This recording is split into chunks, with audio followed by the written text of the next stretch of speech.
In today's video, we are going to go over 5 ways that you can get better results on your cold email campaigns. Now, today's video is going to be a little bit different than what you might have seen other places, because we're going to go over 5 sales process optimization hacks to build your authority and to convert more leads into money from your cold emails. So we're not necessarily going to talk about your cold email copy, your offer, tech stack deliverability, or anything else, or rather optimizations you can make to have people trust you more and ultimately pay you more. Because at the end of the day, the goal of cold email is not vanity metrics, it's revenue. So these are going to come from my experience doing this for myself for nearly a decade, as well as working with over 300 businesses, most of them being larger than myself. So lots of good stuff here. Let's go ahead and get into the video.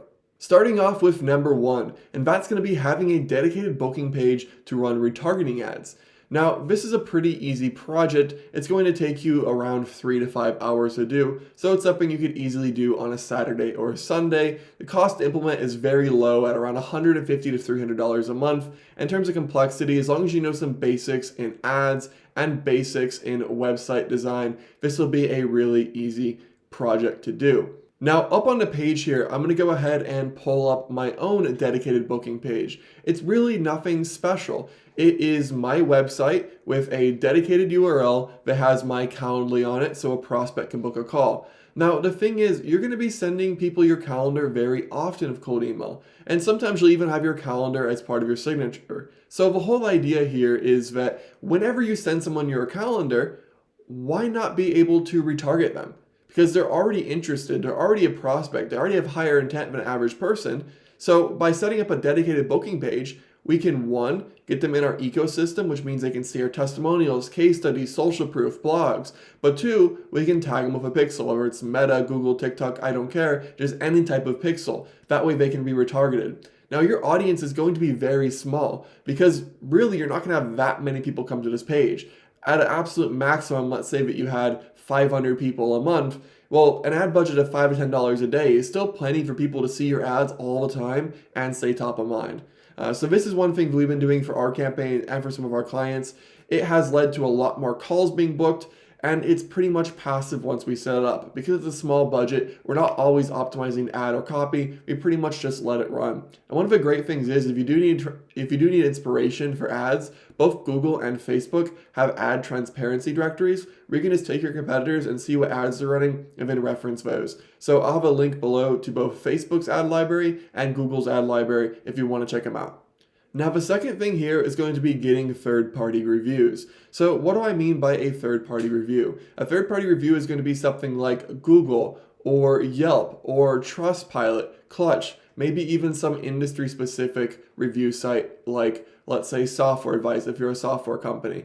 Essentially, we're trying to build SEO for your company name. When people get a cold email from you, they're going to look up you or your company or likely both. So the whole idea here is to optimize your company name for social proof and trust. Because when people get your email, one of the first things they're wondering is, are you legit and am I going to waste my time? And this can often answer that for a prospect in a positive way before they have to go through this long decision-making process. So a third-party review site, let's talk about what that means third-party. The whole idea here is this is not hosted on your own website because you could technically manipulate that. Now, not to say you couldn't manipulate these other sites, you definitely could. However, for the most part, reviews here are going to be more trustworthy because you can't just delete them. Now, what's great here is when people search for your website or your company, for example, you search for done for you meetings, you will always see my Trustpilot and you will sometimes see my Clutch reviews. And this just helps you have enough confidence in your prospect that they can go ahead and book a call. Now, also, if you're selling to larger companies or maybe the person you're selling to doesn't have the final approval, this can be really great for them to take this to their boss and say, look, all these other people trust him, we should too. So it also acts as social proof in a sales cycle, especially of larger organizations. My one recommendation here is before you go ahead and set up a third-party review site, have 5 or 6 clients agree to leave your reviews. That way you can set it up and get those reviews immediately. As some of these do have weighted reviews, which means that if you only have a few reviews, they won't quite give you the actual star rating. For example, you can look at my Trustpilot. I'll put that on the screen right now. You can see I have a 4.7 review, even though I've only had 5-star reviews. But that review weight is based on how fast I respond to people, if I respond to people, and how many total reviews I have. So your first 5-star reviews, I believe, actually puts you at 3 stars of Trustpilot. So just make sure to understand the weighting matrix of a review site before you set one up. Now, for number 3, we're going to talk about building SEO for your name. Very similar concept to your company name, but this will be for your own personal name. Now, if you have a very common name, John Smith, for example, this is going to be very difficult. Same thing goes if you have a name of a celebrity, you're probably not going to beat them unless you're incredibly important or famous. And if you're watching my videos, I'm sorry, but you're probably not. So if you have a less common name, especially if you have a very rare name, meaning a name that not many people or not many important people have, this could be quite easy and really worth the effort. Same idea, someone gets your cold email, they look up your name, if they see articles, interviews, videos, blog posts,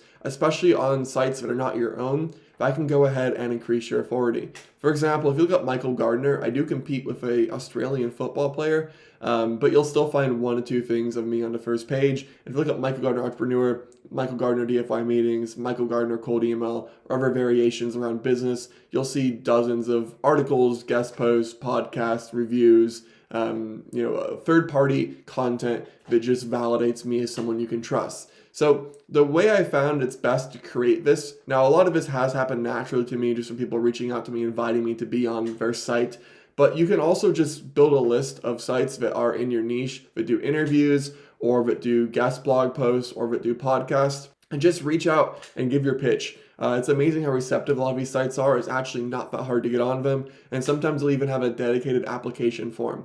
Now, one hack here is there's an agency called Up My Influence, which, by the way, it's a great agency. The founder's a really good guy. But anyways, they help people start podcasts.